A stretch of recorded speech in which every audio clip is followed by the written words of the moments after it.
welcome to this exclusive show on my N-First show. This is Professor Iyer, editor and publisher of Inertia, and with us today is one of the most exciting personalities and an excellent guest in the power sector. Welcome R.K. Gupta, Dr. R.K. Gupta ji. Dr. R.K. Gupta ji is chairman and managing director of WAPCOS. WAPCOS is a leading engineering and consulting firm in the area of power sector in India and one of the best national brands in the power sector and energy sector. Welcome Gupta ji to the show. So before we begin, I want you to highlight, the situation. Currently, we have a 225 gigawatt national installed capacity. Now, of that capacity, we are seeing the share of hydropower has literally fallen to a level of about 19% and lower now. From a level of roughly 26% a few years back. Maybe in the last plan, we saw that kind of a capacity. So, what reasons you attribute for this slump, in the capacity addition? Hydropower has the largest potential for exploitation for meeting the energy needs of the country, but at the same time it has several environmental concerns, and because of the increased technologies and the capacities, we are also able to concentrate more on the non-conventional energies. We are able to concentrate on thermal power. We are also concentrating on the nuclear power. Whereas all over the country the power potential is growing, the hydropower potential is little reduced, but the overall country's power generation is much higher than earlier. So, we are not very much worried if the hydropower potential is little less in terms of percentage. Okay, see, the obvious lead question to that would be that we need a peaking power as well as base load power. So, thermal and all those solid state energies have been giving base load power. So, peaking power was available from two sources to India. One was hydro and one was gas. Today, we see 20 gigawatt of gas based power not operating in the country. And in that scenario, a fall in hydro will definitely create a kind of a concern for the country. That may not be exactly true, because the government has also taken initiatives to develop hydropower in our adjoining countries, which we will be importing to India. For example, we are working on a 10,000 megawatt power development in Bhutan. Similarly, we are having also some projects in other adjoining countries. So, that power will be also meeting the peaking power requirements. Besides, in India itself, we are looking at many pumped storage schemes which will be meeting the power peaking power requirement. Yeah, but see, overall I can agree, but when I again compare that with the Chinese situation, China has roughly 9 lakh gigawatt, now they are crossing the 10 lakh gigawatt. Now, in that scenario, we are at about 2,25,000 megawatt of power. So, if we are looking at 9 lakh megawatt of China, or that is 900 gigawatt of China versus our own smaller capacity, for an economic growth plan where India's GDP is roughly 1.78 trillion in compared to China's GDP, which is already hit 7 to 8 trillion. So there definite impact in the lack of energy availability to the industry and the economy. Your question is very interesting, but at the same time I have my own views on this subject, because I do not always believe that we should compare ourselves with China. China has a different model of growth, of development, of working, and we are a democratic country. We have a different model of development. So, comparing every aspect of our operations with China with respect to water or power, I do not think it is a very healthy competition. No, so, we have to concentrate really on our own development needs and how we develop the energy sector in India. So, I would go with you, because I have been critical of China as far as energy efficiency is concerned, like that 9 to 10 lakh megawatt looks like about 5 lakh megawatt. But then again my question will come, at least 5 lakh megawatt, you are half of that. So, you have to still run a 100-meter race in less than 10 seconds to be a winner. We are working on it in a very systematic manner, and maybe when the time comes we will share that knowledge with you. Yeah, I don't know whether it's a knowledge, because I don't see, I'm a little critical on this issue, because there's no power sector man has been able to tell me properly, and I have been trying to find the government. We have even given advice to the government. So, in our opinion at Inertia, the government has completely failed. I'm sorry to say that. No, I don't agree with your views, and the government. No, why then the GDP is at 4.2%? You see what has happened today. See, you have come to a standstill. I cannot attribute all the aspects of GDP only to the power sector. Sir, power is the driver of the entire economy. How can we say that it is not a driver? Today in Maharashtra, the biggest state that you have, we have 7 gigawatt of shortfall. Big shortfall. The country is being misled. 80 to 85 gigawatt of shortfall exists. Our own research says 75 gigawatt shortfall, which I have given to the government of India, and they are not able to contest that. So on what grounds we can keep tapping our back that we are the best without performing? No, we are the best in the sense because GDP is not only linked to power sector, it is linked to developments all around, development of industry, development of employment opportunities, development of the water sector. So we have to look at all the aspects in totality for which the government of India is addressing the issues. I somehow am not in agreement with you on this, because government of India has miserably failed in this plan to address any issue of the economy and concern. In fact, infrastructure is a major failure as far as we are concerned of the government. But leading there, I can understand your defense, because this is a question which the government of India needs to answer and not WAPCOs. So let me go to the next step. And my next question to you is that how do you see that 10,000 gigawatt which we talked about, and we are barely achieved 1400 gigawatt, and we were running that race again to go to 10 gigawatt by 2020. We are already here in 2013. So 7 years, and that path, great challenge to finish all those hydropower sector projects. And we have challenge of everything, we challenge of manpower, we challenge of resources, we have challenge of commitment. You see, when you address this questioning to me in the capacity of CMD of WAPCOs, I must explain to you that WAPCOs is a government of India enterprise which works on commercial lines.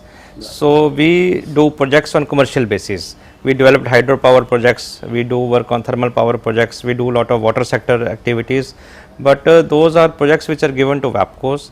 WAPCOs provides the consultancy services and the projects are developed. But the questions that you are addressing to me relate to policy making and decision.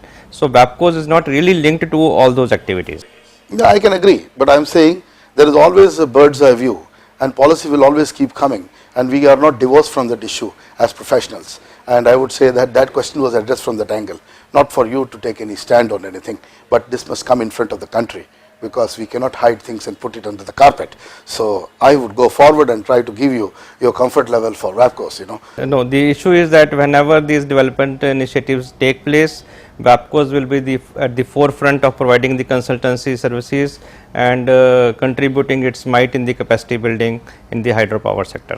Right. Now I want to come to that very question. Recently we were at Bhutan and we did a show, WAPCOs was with us, and it's one of the most admirable company in the country. So I want to ask you, what is WAPCO's own roadmap, to build in various areas of engineering and consulting, because that is your domain and forte, and what is the strategy for expansion of WAPCO's footprints? Of course your footprints are all across the world, but I see that there was not that kind of aggression in the past, So I want to see a kind of assertion, if not aggression. So what is your answer to the readers of Inertia, that what will be the future way of WAPCOs promoting its great work that it has done all these years, and how to progress that work further? You see, when about 3 years back, WAPCOs was present in only 6 countries. So with the channelizing our own resources, with capacity building of our manpower, with aggressive business development and projection of WAPCOs at various forums, we are now happy to inform our viewers that we are in more than 26 countries across Africa and Southeast Asia, and we are working in some of the most difficult areas of the world like DR Congo, Togo, Chad, and we are also in Mozambique, Tanzania, Indian subcontinent. We are working in Afghanistan, Nepal, Sri Lanka, and also in the Indo-China region like Cambodia and Laos. And whereas we are increasing our strength in these countries, we are also looking at business development in CIS countries as well as Latin America to increase the footprint of WAPCO. Right. Coming back to that whole situation, again coming to Bhutan, because Bhutan is a great potential for the growth of business opportunities for both WAPCOs and several of the construction firms. What we have found is that we are barely importing about 1.4 gigawatt of electricity from Bhutan, whereas I was recently in Thailand and I was talking to the government, the main organization called EGAT, the Electricity Generation Authority of Thailand, and they are roughly importing 5.5 gigawatt from the precisely the same countries, Laos, Philippines, Myanmar, and the total capacity over there is only 45 to 50 gigawatt, in which about 5 gigawatt comes from these. So why is it that we are not able to do this type of a cross-border trade? What are the bottlenecks that actually are existing, and how we can remove and we can go to larger levels of trade with our neighbors, not only limiting to Bhutan, maybe extending it to Nepal and other friendly countries?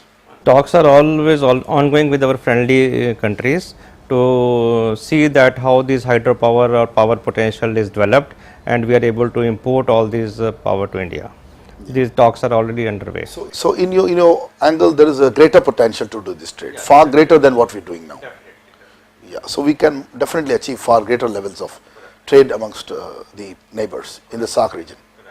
Okay, so I also want to ask you, one of the biggest challenges for engineering companies like yours is manpower. You know, that is the essence of the growth of the businesses. So with the current trend, you know, it is being seen that the kind of manpower that is needed, first of all, has not been made available. The second phase is, while you're growing, you need both experience, but you need also fresh blood, you know, into the system. So how does WAPCOS and you as a chairman see tackling these issues and growing? Because your growth needs enough infusion at the, I would say, the HR strategy end, you know. Yeah, in fact, human resources is the only backbone of WAPCOS, and we drive our strength from all our manpower resources. We start with the induction level, where we recruit the fresh engineers out of good colleges, and then put them under a rigorous induction training program, where we put them through a classroom training as well as field visits, and then they get on job training. And during the course of their careers, they are put on refresher courses, they are also put on training skills upgradation programs, they learn the techniques of new softwares, and then they are getting lot of opportunities of foreign travel. They work in remote and accessible areas. So over the years they develop into excellent engineers.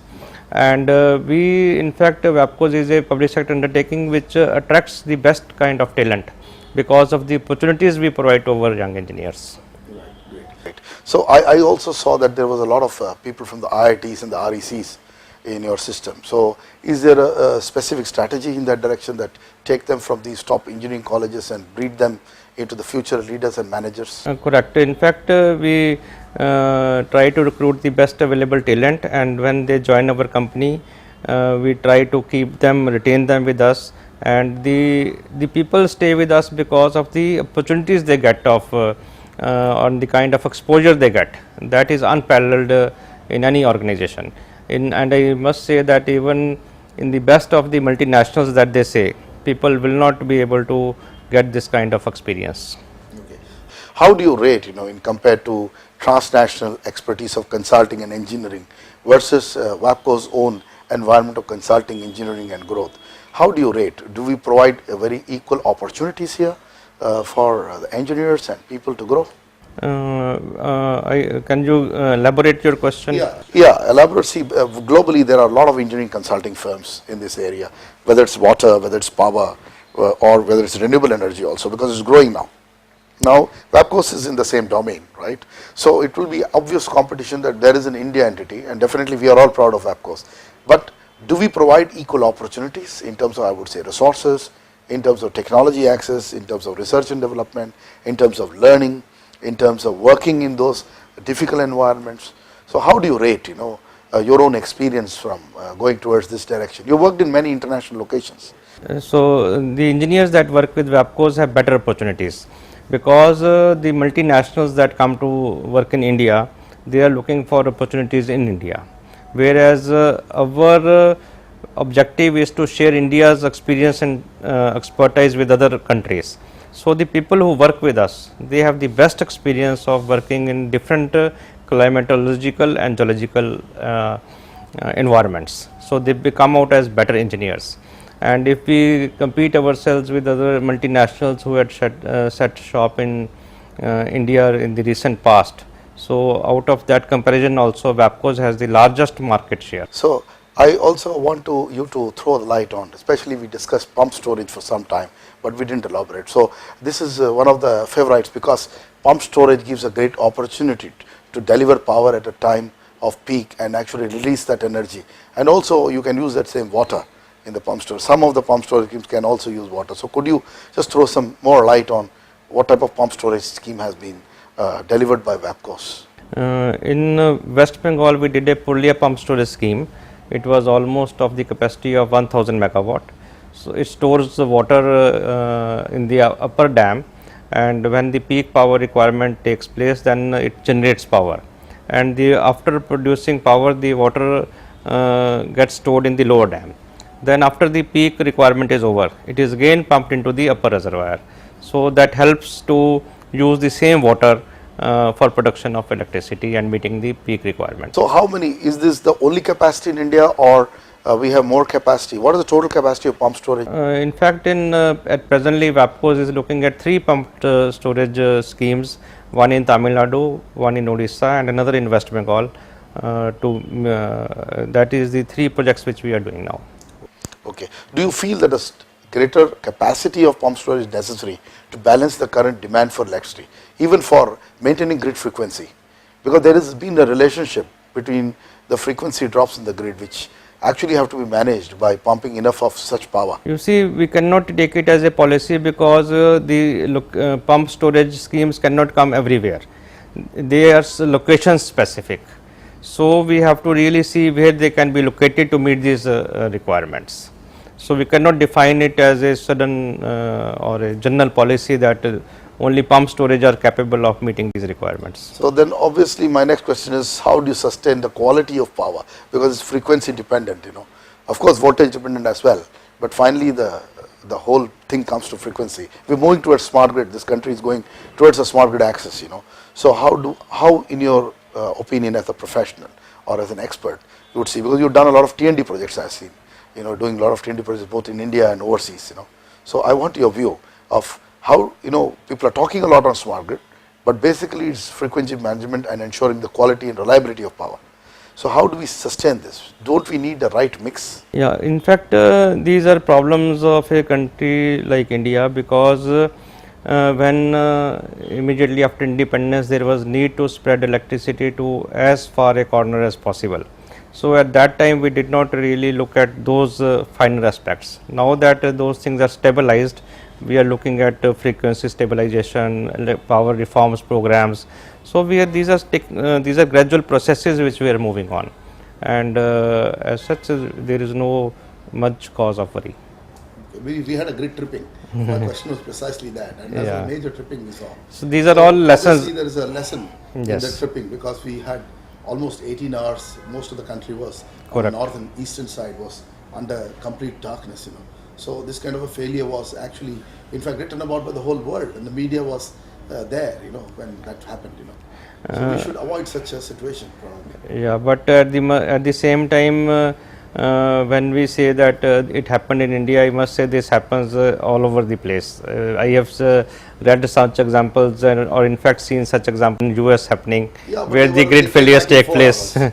They came back in 4 hours. So, We took about 80 to 20 hours to even come back to grips with Not necessarily, not necessarily. at that point of time. I If it cannot was say written in about. Delhi the power was up and running, I think, in another 2 or 3 hours. But sir, the problem is most of the country will say Delhi everybody will handle, Mumbai everybody will handle, but the rest of India also matters. Yeah, but the things are improving now. Yeah, They are definitely. improving. So I always look at the better picture and how the things can be improved upon. yeah, but you would love to have skeptics and critics, because they will be making the things to improve Yeah. for all of us. But as consultants, my job is to provide the best consultancy where it is required and at the right time. Right, agreed. So, do you have any other view like you want to pass on to both the readers of Inertia and the viewers of the Infra Show here? Do you want to give a message regarding the sector, especially I would say both power and water, since WAPCO is involved in it? So, what is the message you want to give to both our young engineers and I would say people who are energy economists or energy strategists and people who work in the I would say geostatistics and geoeconomics of energy?